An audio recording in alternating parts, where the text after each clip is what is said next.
Merriam-Webster defines addiction as a compulsive, chronic, physiological, or psychological need for a habit forming substance, behavior, or activity having harmful physical, psychological, or social effects, and typically causing well defined symptoms such as anxiety, irritability, tremors, or nausea upon withdrawal or absence.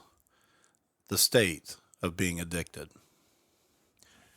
This definition makes addiction seem calculated, understood, easy to solve, but it is so far from that. The dictionary leaves out how addiction can manipulate, change, evolve, and continually sneak up on you at all times. It also fails to address the fact that addiction is a disease that does not see socioeconomic status, race, gender, or age. It attacks in your weakest moment and convinces you that the only way you can survive and move forward is with addiction as a part of your life. The dictionary also doesn't mention the trail of lost friendships, broken relationships, and struggling family members that simply want to see their loved ones better. Many times, the addict understands that what they are doing is damaging their relationships and spiraling them even farther down a dark path. But they don't believe they can go on without their addiction. Addiction is a nuclear weapon. It is not precise. It does not simply affect the targeted individual. It creates collateral damage and hurts innocent people in its wake. My name is Dustin Roller, and I'm a high school principal in rural southern Indiana, an entrepreneur, and an amateur podcaster. This project came from a passion to see a longtime friend succeed in her battle against addiction. In America today, it seems everyone has a story about addiction and how the opioid epidemic has affected them. In season 1 of Freebird, I have the opportunity to reconnect with a lifelong friend, Ashley Freeman. Ashley and I grew up together in Mitchell, Indiana, a small rural town in southern Lawrence County. Mitchell's best known for two things: concrete and school buses. This is an unusual combination for a small Midwestern town, but it's due to the major industries in Mitchell, past and present. Mitchell was the longtime home of Carpenter Bus Works, and many Mitchell residents worked on school buses. Most people not familiar with Mitchell can still remember a time they came through the school bus capital of the world. At a time in Mitchell, school buses were parked in fence lots all around town, waiting to be sent to a school corporation around the United States. I don't want to make Mitchell sound like a terrible place. It was a great place to live and grow up. We had great schools and were given opportunities to better ourselves and grow as young adults. Ashley and I's class, the class of 2003, were coming into adulthood at the same time the opioid epidemic was hitting its high point. This meant prescription drugs were readily available for cheap prices on the black market. This combination led to many young people, not only in Mitchell, but across the Midwest, to fall into the traps of addiction. This is my friend Ashley's story. We hope you enjoy it. Freebird, Episode 1, Childhood.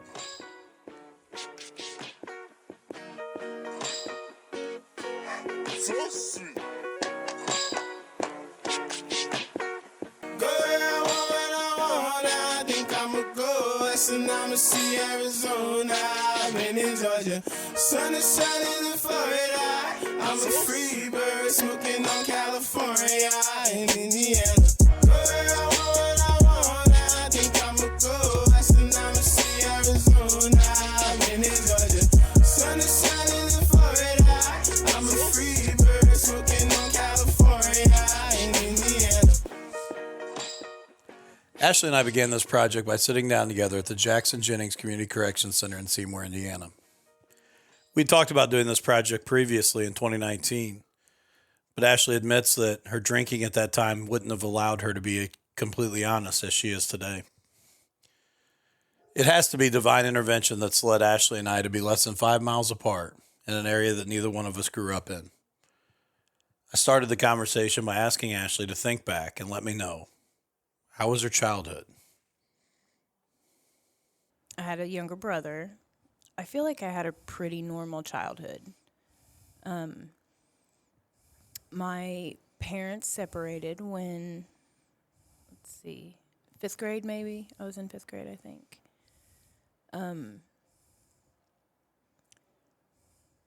Around that time, I was pretty good in school. I remember I made friends so easy. Got in trouble all the time for talking in class, It was always something. I was there to do anything but focus. But not being able to focus led me into we went to my mom took me to several doctors. I was diagnosed with ADD, ADHD, at one point Tourette's, depression. So I was on a lot of medicine as a child.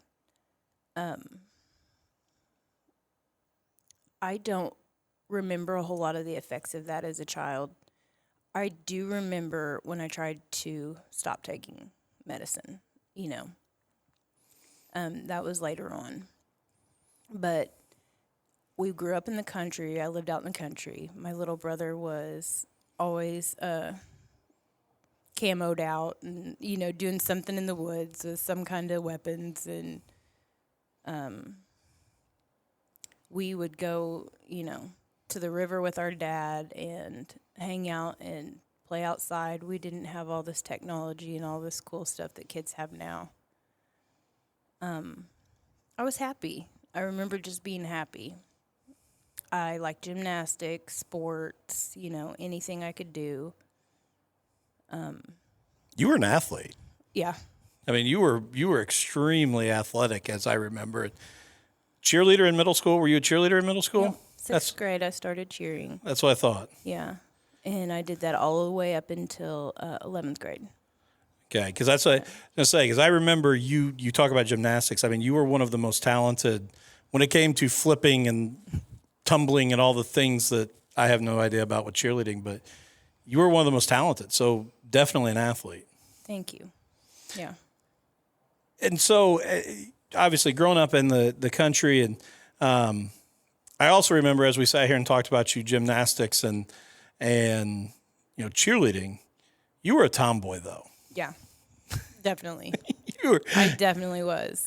And you made friends with, like you said, you made friends with everyone very easy. But as I remember, and you were friends with, especially as we got older, you were friends with the guys as much as anybody because you fit into our groups. Yeah. Very easily. So when you look at that, what do you think about you allowed you to so easily fit in that cheerleading uniform in that group to hanging out with us in a pair of basketball shorts and a T-shirt and playing basketball or talking about cars or whatever we may have been doing? I think I just found something in common with everybody, I had all boy cousins. I had one female cousin, one girl cousin, and my cousin Sarah. And other than that, it was all boys. And they were all into cars. And, my cousins CJ and Seth, always doing something. And, at home, my dad was teaching us to shoot and, hunt and do things in the woods. And I just liked a little bit of everything. I liked variety. So to go back a little bit, you talked about you don't really remember the effects of medicine. And to be honest, especially now what I do with education, we were kind of the test generation for a lot of that. Like it was kind of just, we'll throw this at them and see how they turn out. And I know there's been a lot of change in the world of how we, medicate kids for different ailments, but you don't remember it. But did you ever feel like, and I know you said later in life you decided to stop, but did you ever feel like I needed this? I don't remember feeling like I needed anything at first, I remember around third grade, I believe, I was told I had a problem focusing. I was, had a problem doing all these things. And I remember we had this gifted and talented class. Do you remember that? In fifth grade. Yes, in fifth. I came in fifth grade. So yeah, we had that, and I remember doing it, and I loved the work they gave us. But I guess I couldn't keep up. I don't remember whether I wanted to come out of that or my mom took me out of it or my family took me out of it. But I like to learn different things. I feel like I was bored real easy. And maybe at the time I didn't fit into the school's idea of what a kid should do or how a kid should act. You know, I had a lot of interest in everything.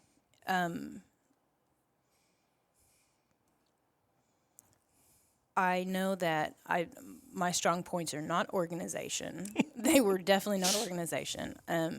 You know, I wasn't into doing homework. I wasn't into those. Like, to really sit and be present and pay attention to something, I had to really be interested in it. You know, I had to have a desire to learn it, and you know, book work, and I'm definitely not good at math. Numbers, no. You know, like, I think I'm just now learning to budget and do those kind of things as an adult, you know. You and me both. Yeah. It's a lifelong process, Yeah. you know. And it has to be like something you really care about, you know, your bank account, things like that. Yeah. You know, you have to And it's got to really get in the have red interest 3 or in- 4 times before you Exactly. really get interested. Yeah, yeah. Going back to that childhood period, you know, we all talk about what we dreamed to grow up and be at that point. What was it for you? What was the thought, I'm going to go, and when I'm an adult, this is what my life's going to look like? Man, I wanted to be so many different things. I don't think I could make up my mind. I know at one point I wanted to be a vet. I love animals. I've always loved animals. So it was something like that. You know, at one point, probably a teacher. Another point, I know I wanted to work on computers.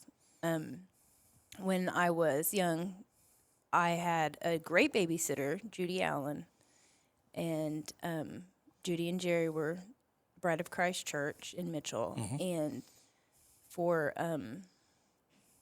the youngest part of my life, you know, Judy was one of she babysat me every day after school. They had a computer, and we didn't have that at our house, you know, so I would go over there, and I was stuck on it all the time, trying to figure out, you know, what I could do, and it was fascinated me, you know, and it wasn't until, I think, 5th grade that in those classes, that we actually got to use computers, because it was, you know, it was still new then, and that was part of, you know, that class I was mentioning earlier. Those things fascinated me. Technology back then fascinated me. So a little bit later on, that was something I wanted to do. And anything with computers, you know, was a goal too. So as we moved into middle school, how did it change? You know, obviously you said that, you know, around 5th grade, Mom started taking you to doctors and, you know, working on some of this stuff. What were those middle school years like? Because those are, let's just be honest, the most awkward and awful years of, I think, life. But Yeah. what were those middle school years like for you? They were definitely awkward. The school dances, you know, cheerleading and stuff was weird. You know, that was when I first encountered like real catty females and, you know, little people, you know, thinking you did something and you didn't, and you have no idea what's going on. You know, so-and-so looked at you and now I hate you, and what is going on, you know? But I seemed to, you know, I always had friends in every class. It was a small town, you know. We went to a small school. I liked it. You know, I feel like even back then I liked going to school. I got to socialize. Mm-hmm. You know, I didn't have anything better to do. It wasn't like I can stay home and sit on my iPhone all day and watch, you know, Netflix. Like, no. No, we had to watch The Price is Right if you stayed home. Yeah. So you went to school. And you got 2 channels. So, no, I'm going. I'm out. So, and I will tell you this. This is probably the funny thing. I remember when I think back to you in middle school, I remember, because I really didn't hit my growth spurt until like freshman, sophomore year of high school. I remember you just being tall. Mm-hmm. Like, because you had grown, and I just remember always thinking, she is so tall.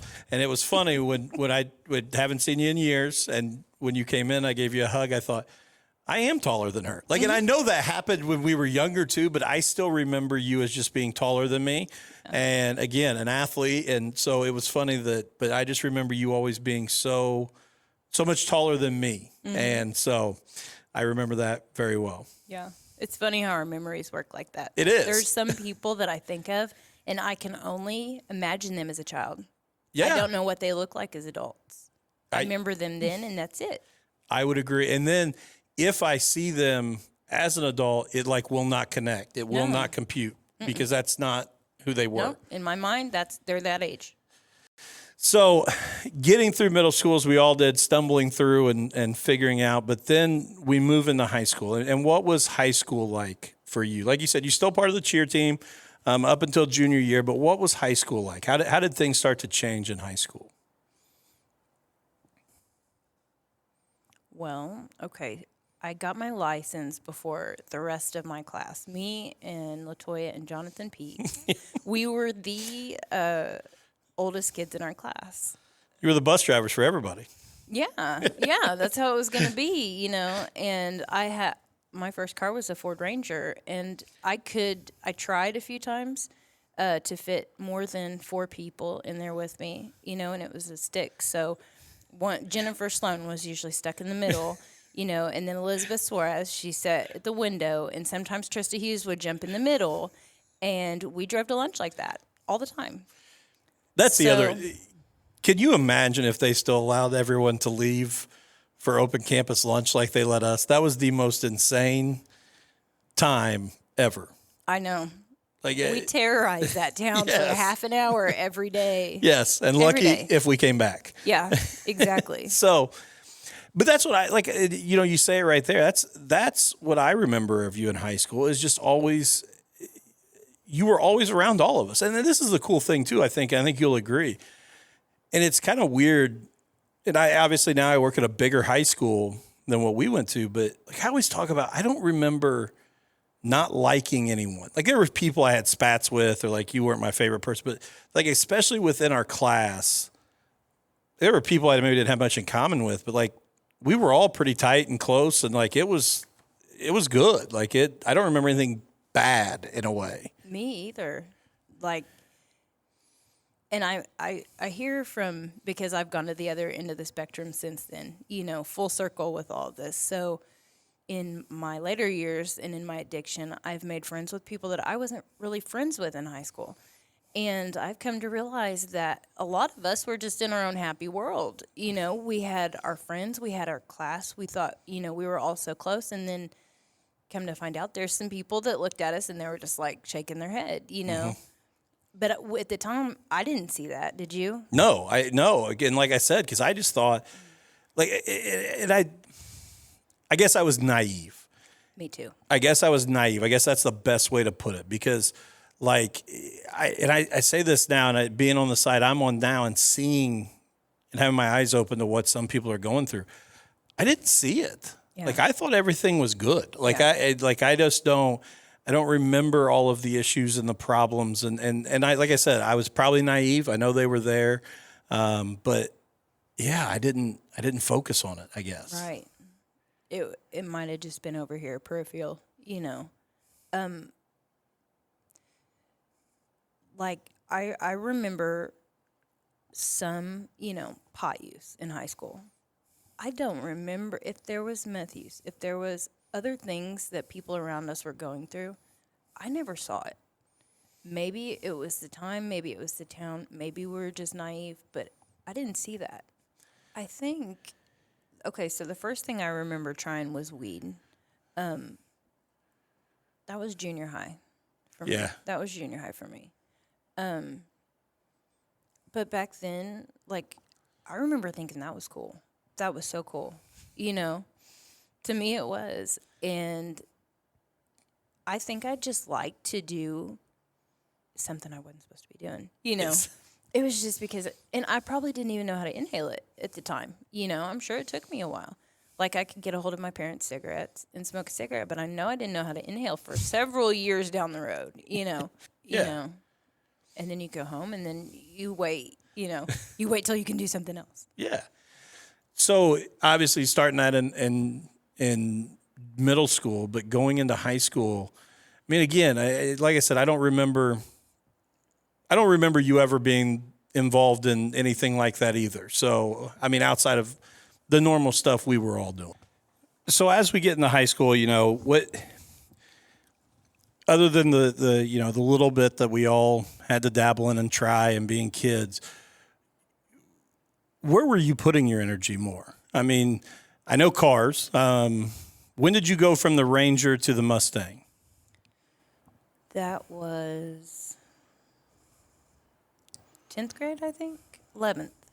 So I believe that so I had a boyfriend, 9th grade, 10th grade, all the way up until it would have been 11th grade. 11th grade was the last year I was in there. I quit after my 11th grade year. So I was working. I had my first job in high school. It started out Mazio's.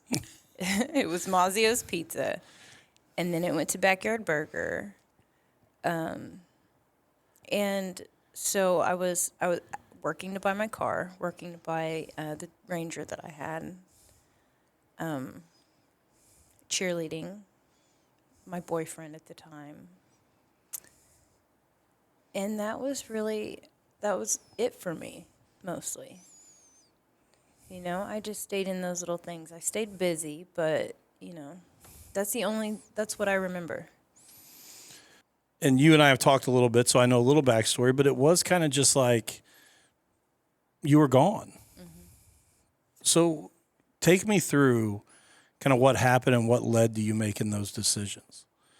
Because I guess I should ask this. Was there a buildup? Like, did you see, I'm not going to make it, I'm not going to finish this? Or was it I'm broke, I got to go? So there was a buildup. There always is. It may not be noticeable, But what led up to me leaving school was I had basically fucked off my classes.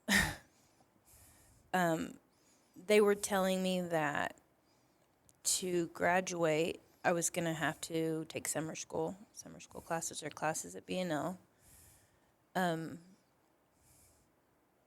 So I was behind in all that. Some problems with my relationship over the summer had happened.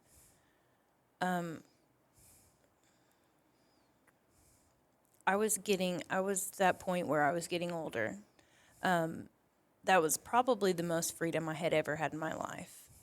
I bought my new car. Me and Jennifer was my best friend. We worked out. We did all kinds of, we started getting in shape. We started feeling good, doing our hair, doing our makeup, just, and I think at one point, I was drinking, I was smoking, and on top of these things, I quit that medicine, all of my medicine, it was the end of, I believe right around the end of 10th grade. Okay, so I know my memory isn't always accurate. But the moment that I'd had enough of medication, I remember I was in Mr. Giggy's class, and he was showing a video, and I remember falling asleep during it. And I remember so many different medicines. It was always tweaking, side effects. They're always and changing this it. And these side effects. And I was on stimulants. I was on downers. I was on things for blood pressure and sleep and all these things. And I know that I complained about a lot of them. I didn't like the way they made me feel. And then finally Mr. Giggy's class, and he gave me a detention. I didn't get in trouble in school. No. Maybe for talking. But, No, I was much more the troublemaker than what you were. Yeah, I was so well behaved, I thought, I really thought I was. And if they'd get on to me, they'd hurt my feelings more than anything, And I just decided I had enough. I had enough of medication. I was tired of it. I didn't like going to the doctors. I didn't like doing all that. So I was done. So in hindsight, it was, I made this decision. I quit all these things. And then you've got these other buildup of freedom and job and the realization hit me that I could get my GED. I didn't have to, I could work. I could get my own place. I could move out and have ultimate freedom, and I could just get my GED and be done with it. Do you think now, looking back, that as you quit that medication, even maybe subconsciously without knowing it, that's when you started self-medicating through smoking, through alcohol? Do you feel like, again, I'm not saying that I believe you needed that, but do you think your body was in such withdrawal and shock just from the years that you took that it encouraged you to try to self-medicate things? Definitely. Because, looking back at it, I mean, pills, that's one thing, in my mind. That's one thing. The weed, the alcohol, all those things were on their own category, but meth was like my go-to. I had been on stimulants in one way, shape, or form for years. And then I go off of it, and, less than a year later, I'm doing meth. So I feel like a lot of it was subconscious. And a lot of it was, it was the people I put myself in, around too. But yeah, and thinking about it now, I don't remember ever feeling normal. And it's taken me a long time, even sober now, to feel normal in social situations, to feel normal, different places, just to feel normal within myself, to feel every day like I can get up and just be me and not be thinking about, you can replace it with anything, caffeine, nicotine, all that stuff. Food can be an addiction. Any of those things can, and ultimately you're trying to fill a void. I think that part of it was years and years and years of medication and subliminal, you got to fix something. When you go to doctors for so long and there's always a problem and they're trying to treat problems, you believe you have a problem. You believe that you're not whole, that there's something wrong that has to be fixed. And that doesn't go away overnight. Did you, going back to friends, when you were around our group of friends, our group of classmates, and you say you just now feel comfortable, was it always like you felt like you had to put on a show or you had to be something for everyone? At the time, I don't remember feeling that way. Looking back on it, I never knew who I was, really, and I can see it now, having kids. My son is the age now that I was when I started this, a lot of it, and I can look at them and see so much of myself, at every different stage. And you don't realize it, but when you are a kid, you are trying to fit in, you say the right things around the right people. You kind of cover up who you are, and you don't even realize it, When you made the decision that, and going back, I guess I should say first, going back to be naive, I don't even remember during our junior year realizing that you were in trouble, not in trouble, but credit-wise, you were behind in classes. Like, I did not, if I was aware, it does not register now. Like, I don't ever remember that being like, Ashley may not be here. So that's, and not that I feel like you would have come down the hallway and said, hey, I'm getting ready to flunk out. Yeah. It's just, it's wild to me because I don't remember that. And like I said, I was probably I tried to stay out of as much drama as I could, and I liked everybody. If you wanted to have a good time, I like to have a good time. Mm-hmm. But like I said, I just remember you not being there anymore. Yeah. And I know we've kind of talked about this, and I want to hit on this, but what was it like? Because you did have all these friends, and you had all these people that you had made such good friends with, and then you make this decision, I'm leaving. What happened with those friends?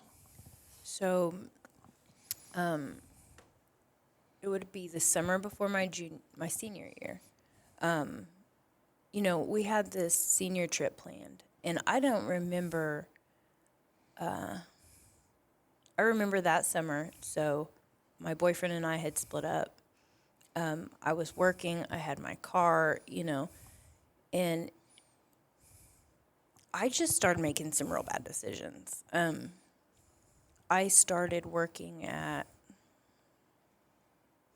I got 2 new jobs over the summer. They had me around different crowds of people, I remember, different people that I wasn't, didn't normally hang out with. The biggest thing for me, like, these things are contributing factors, but basically I hurt one of my best friends, If you like what you've heard so far from Freebird, please remember to rate, review, and subscribe wherever you get your podcasts. This helps us greatly move up the charts. Also, if you want to support the work we do, please head over to our Patreon account. For $10 a month, you can not only get early access to all the episodes, behind-the-scenes content, you can also support the work that we're doing with Freebird to help support those winning the battle against addiction. Check out our theme song by Boogus, Freebird, available wherever you get your music.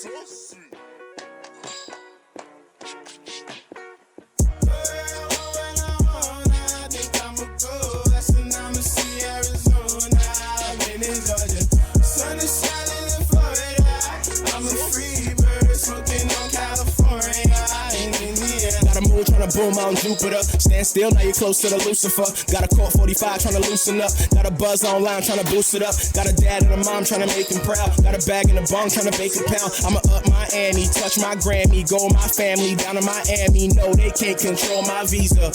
My world, I roam like Caesar. My song, my girl, my diva. Good drink, my good sativa. God knows I'm far from lousy. Lord knows I'm smoking loudly.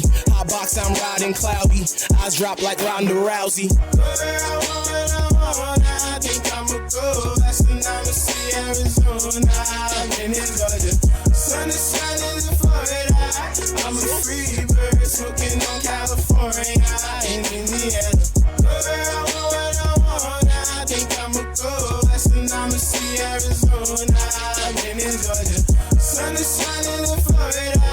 I'm a free bird smoking on California in Indiana. Go so hard, ain't never been lazy. I'ma use the 2 legs that God gave me. Go so long, bitch, I'm Tom Brady. I go Kobe, drop about 80. Then I roll out in a drop top, baby. 285, I do about 80. Push to the limit when I get in it. I don't get high till my 3rd blunt finish. When I can't deal with the weight and the pain of the world, I write my pain and I sing for the world. Came from afar, ain't came for the fame, but I came for the change I could bring to the world. When I can't deal with the weight of the world, I write my pain, I sing for the world. Came from afar, ain't came for the fame, but I came for the change I could bring to the world. I think I'ma go. Last night I'ma see Arizona. I've been in Georgia. Sun is shining in Florida. I'm a free bird smoking on California in Indiana.